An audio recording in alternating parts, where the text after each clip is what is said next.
Hey guys, MugenLord here. I'm back again with another video, and today I want to talk about Final Fantasy 16 because I think it's very important because Japan, more specifically, the Japanese fan base is pretty upset with Sony right now. And I already discussed in my last video about what's been going on with Sony, Jim Ryan, and their decision to pretty much increase the price to the PS5 due to inflation across the economy altogether. Now, the reason why I want to talk about 16 is because a lot of fans within the community who's really anticipating Final Fantasy 16 are now having concerns of whether or not they'll be able to afford to have a PS5 due to the price hike, and also afraid they won't be able to have access to be able to get their hands on the PS5, and is really concerned of what's going to happen and how Sony or how Square Enix will be able to address that. So let's talk about it in this article, and I have two articles. In fact, we talk about the Japanese audience and its consumer base as far as the console is concerned, and then we'll talk about Final Fantasy 16 in itself. Let's dive into it. So from Push Square, we get an article that pretty much states the overall issue of what's going on with Sony with their price hike in Japan. So it says Japanese gamers aren't impressed with the PS5 price hike. So let's dive right into it.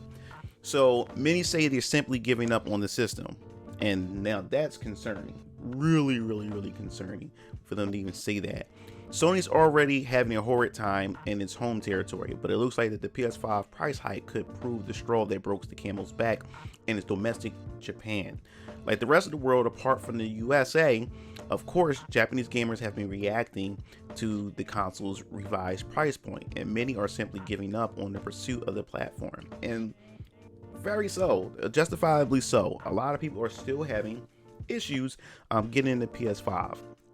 Now, you would figure that Japan would have more for their consumer base rather than the other parts of the world. But as I said before in my previous video, Sony has become more of a Western company. It's no longer seem like it's grounded in its Japanese roots anymore. And it's crazy. We said it before that every other country has been affected by this price hike for the Sony PlayStation 5 except the USA itself. But it's definitely going to have an indirect impact altogether in the near future, especially in the long term. So keep that in mind. Now, at this point, the Blu-ray model, which costs 49,980 yen, which in translation $366 at launch, will rise to 60,478 yen, which is $448, an unprecedented increase. And responding to Famitsu reports on the news, many players are pointing out that they simply don't need the platform anymore. There's a lot of talk of transitioning to the PC, which we also discussed, with some pondering whether exclusives Final Fantasy 16 will eventually be available elsewhere. And this is where I'm definitely going to have my discussion at. So many have also pointed out that they haven't had the opportunity to even find a PS5 in stock yet, and already the price is going up. And that's where I'm also getting at too, as far as the PS5 is concerned. People still have yet to get their hands on it, and they're already experiencing a price hike. And not only that, we still haven't seen any actual as like genre defining exclusives or genre defining games yet on either the Xbox Series X or the PS5, because of people not able to easily transition over to those platforms due to the unavailability of them. So Sony's new gen console has struggled to find its footing in Japan due to a general lack of availability. Some major stores are running raffles in the country, with winners rewarded with the opportunity to snag a system. For enthusiasts, particularly in Japan, there's a malaise around the PS5 right now. Sure, the console is still performing pretty well overall, but the Nintendo Switch is utterly dominating it. Of course, Nintendo just rules Japan at this point. Sony just pretty much is removing their presence, their Japanese roots and everything, to the point where Nintendo is going to stay the dominant master over there. And many developers who once made PlayStation exclusives are beginning to explore other platforms, which I've been talking about in my last video concerning whether or not is this actually a good thing for Microsoft and the Xbox platform to now start grabbing Japanese developers and start bringing them over, start talking and convincing them to start bringing over some of their Japanese JRPGs over onto the platform. I think this is pretty much a good time to capitalize on that, especially since they haven't decided to hike up their prices. Now, Sony needs a consistent string of goodwill to put fans in a more positive frame of mind. That's for sure. And I think that Sony is going to lose that goodwill because of this. I think when it comes to these consoles, especially when you're number one at one point, you begin to become arrogant and you start making these decisions because you start taking your fan base for granted. And when you start taking them for granted, you feel as though that you can start charging certain things, and you start assuming that, okay, we can pretty much put out anything, make any decision that we want, and people are still going to pay for it anyway.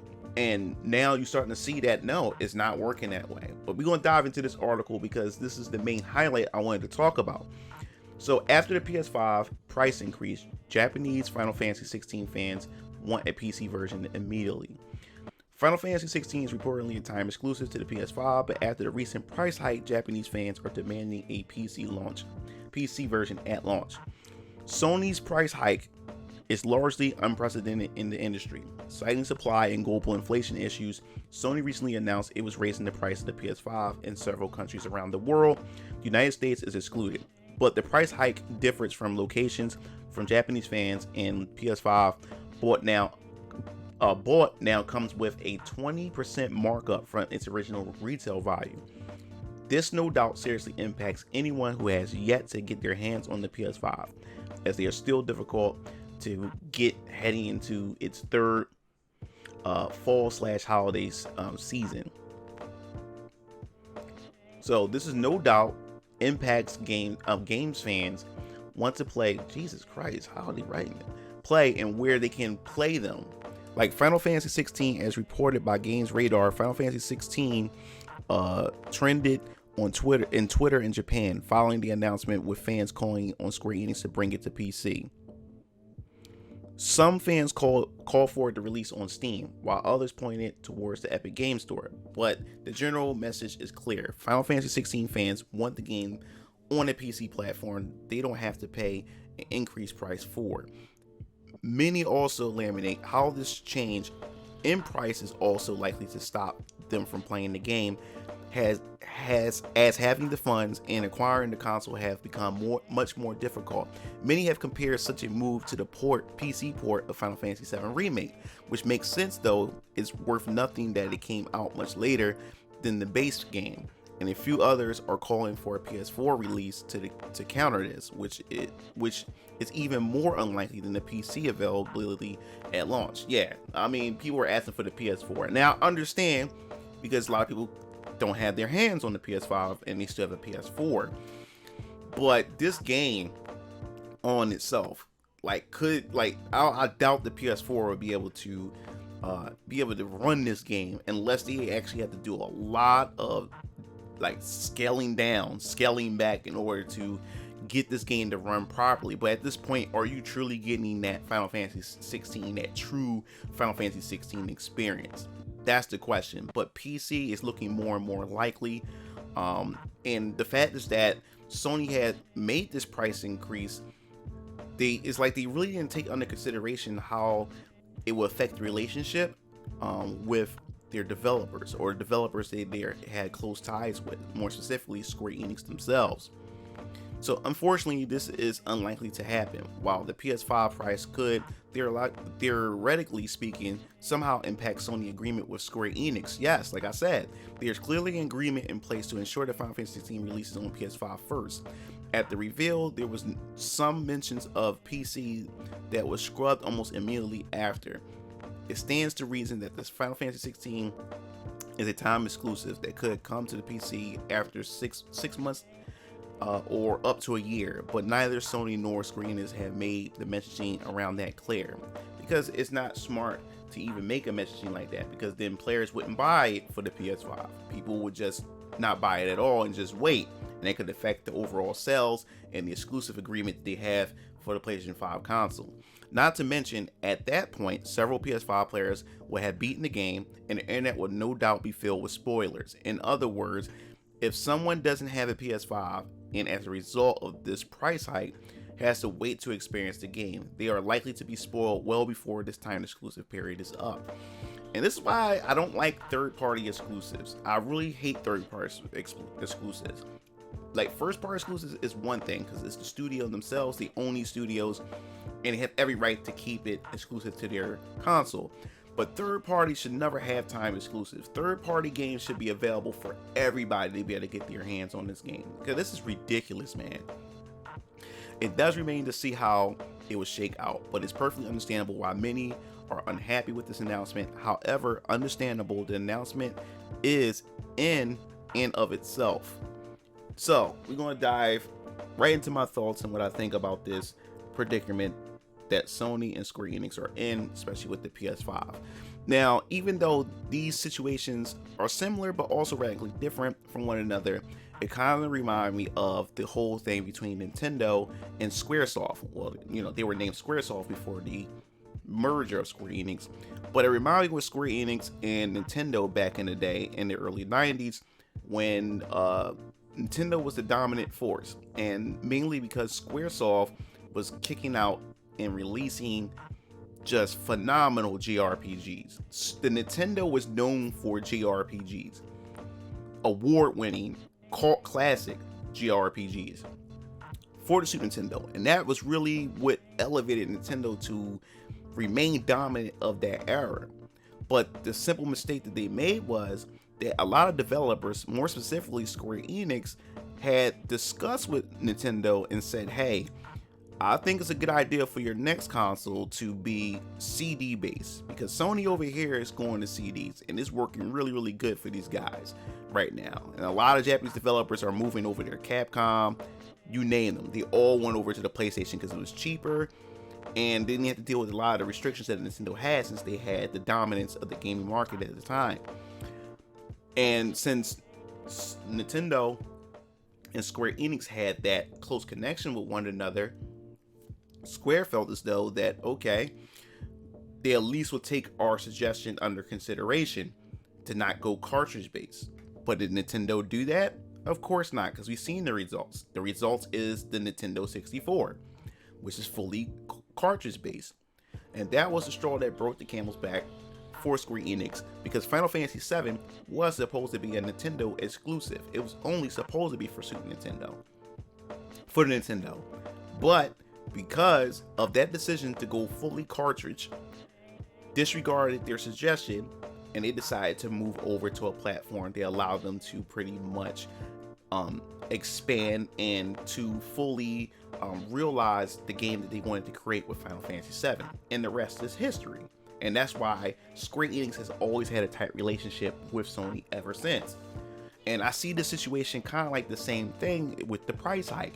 It's because they made this deal with Sony to make this, you know, timed exclusive. So it's pretty much promising them some form or some type of returns in their investments into making this decision. Because when you make something, when you're a third party company and you making your game exclusive to a console, you're really cutting out all your prospects to pretty much maximize your profits if you was to put it on the PC or the Xbox or Nintendo or anything of that sort. So the fact is that they're taking this big chance, and now it's still hard for people to get their hands on the PS5. And luckily, thank God, I was able to get my hands on both the Xbox Series X and the PS5. But the fact is that it's hard for consumers to even get their hands on it. And then on top of that, they have the nerve to raise the price for the PS5, which is also discouraging even more potential consumers and potential customers to pretty much decide whether or not is the PS5 really a good investment, because we don't really have many exclusives out on these next gen consoles. I don't care, you can say Horizon Zero Dawn, you can say God of War coming and stuff like that, But if you look at it, we're going almost 3 years in, and there's really still no genre defining, next gen defining game for either of the platforms that you could say, hey, we're truly next gen at this point. So now that we have this, and now Square is stuck in a tight situation here, because fans are demanding, yo, put this on PC because of the price. And as I said in my previous video, this is a perfect chance for Microsoft to swoop in and say, hey, bring it on over here for the Xbox Series X. And how would this affect future releases that Square is going to have for Sony? Sony's really making a big mistake here. They really are. I don't think this was a smart move on their end to raise up their prices, because you don't see Microsoft doing that, and nor do you see Nintendo doing it. They're in fact keeping their console prices and keeping those the same. And here it is, Sony decides to pretty much increase the prices, and say because of inflation, when the competitors realize there's inflation, but they haven't reduced anything. They haven't increased anything. They're keeping everything the same. So there's a lot to really think about here. How this is going to impact JRPGs and just gaming in general for the PlayStation platform, and how it could definitely open up the floodgates to bring more Japanese games, developed games, third-party games onto the PC platform and on the Xbox and the Nintendo platform. I mean, Nintendo platform is pretty much fine with that, but seeing it more so on the PC and the Xbox. So Xbox fans, I would say that keep your fingers crossed. We could see something later on in the future, but I definitely want to hear your thoughts in the comment sections below. How would this impact, and how will this affect Sony in the long run? Not the short term, but in the long term. Do you think this is going to have some negative effects in the future? And do you think this is going to affect mainly timed exclusives, in the near future as well, because of decisions like this, that timed exclusives is just not really in a company's best interest, a third-party company best interest at that.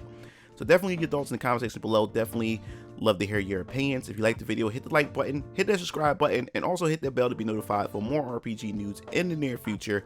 This is MugenLord signing off. I'll see you game fiends later. Peace out.